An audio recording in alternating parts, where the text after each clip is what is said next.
Ceiling heights are an important part of any type of habitable space, at least per the code requirements.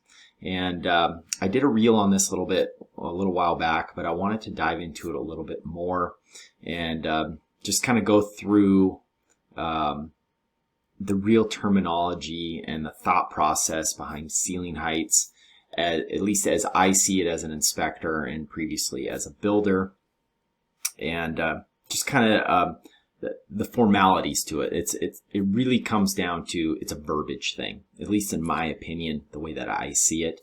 The code book does require 7 feet, right? The code book says that your habitable space, so you're getting into bedrooms and living rooms and stuff like that, it's supposed to be 7 feet high. Well, there are tons of basements out there that are not 7 feet high.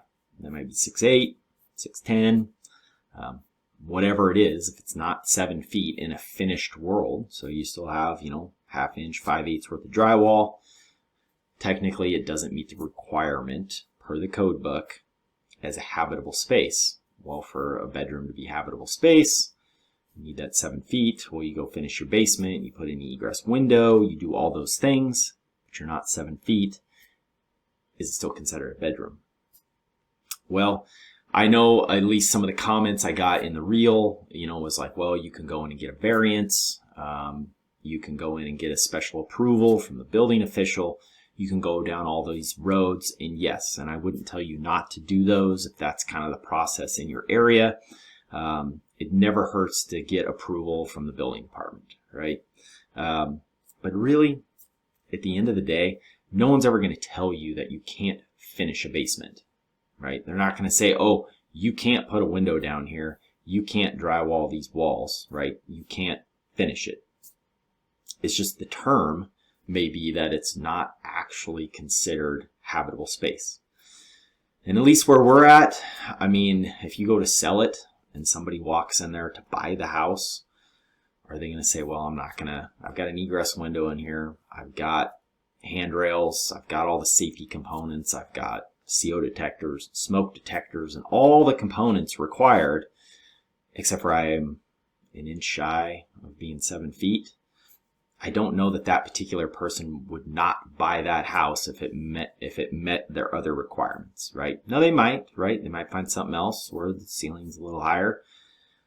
But I guess what I'm trying to get at is it's really just kind of a verbiage thing, right? The code book might tell you it's not a finished, considered a basement, but in reality, the realtor's going to put it on the market. They might put in their unconformed bedrooms, but if you go walk it, and you say, well, I'm not going to hit my head on it, it's an inch shy, is somebody not going to put a bed down there? And that's just kind of the honest truth of it. I've seen it happen all over the place. As an inspector, we see it all the time.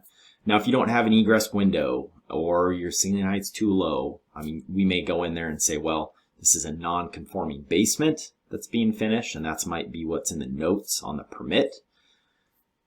But once a realtor puts it on the market, or you're building it to use yourself and it fits your requirements and it's safe, I mean, that's a big thing for us is it safe? And if it is, well, I don't know that I would knock an extra inch, make a big deal out of that. So by all means, follow whatever your building department requires for documentation or requirements. But again, it's just kind of it's just formality. So I'll show you the code here just so you know where I'm pulling it from, so you know I'm not blowing smoke at you. And then, as you work through your project, this will at least be something that's in the back of your head so you kind of understand what questions to ask. So here is ceiling height requirements. So habitable space, hallways, and portions of basements containing these spaces shall have a ceiling height of not less than 7 feet. Okay, that's kind of what we talked about. Now there's some other areas, so bathrooms, toilet rooms, laundry rooms, so have a ceiling height of 6'8".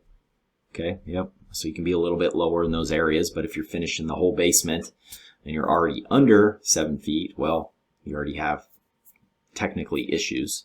And here's some exceptions. So they talk about sloped ceilings. So maybe you're up in a bonus room.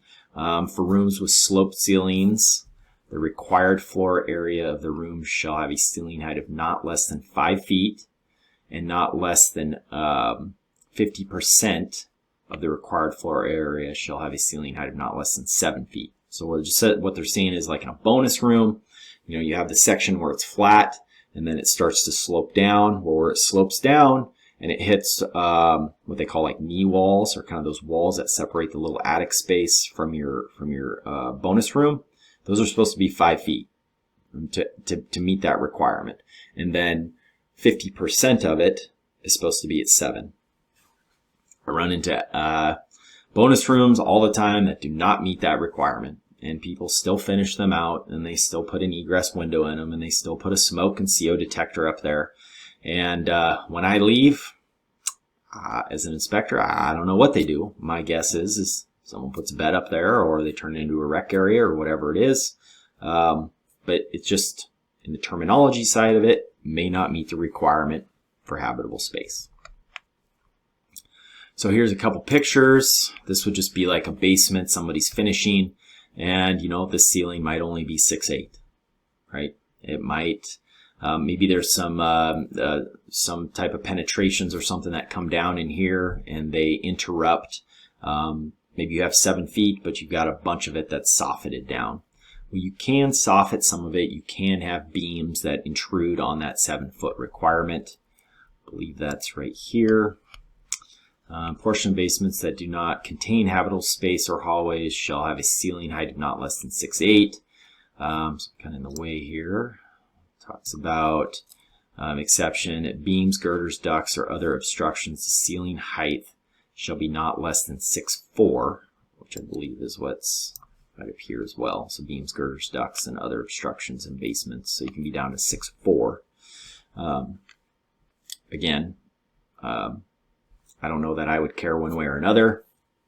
I might spend a little extra time figuring out where my duct goes, but if a beam's got to be where a beam's got to be, as long as it's not a major head knocker right as you come down the stairs or something, then you know, again, it's a verbiage thing.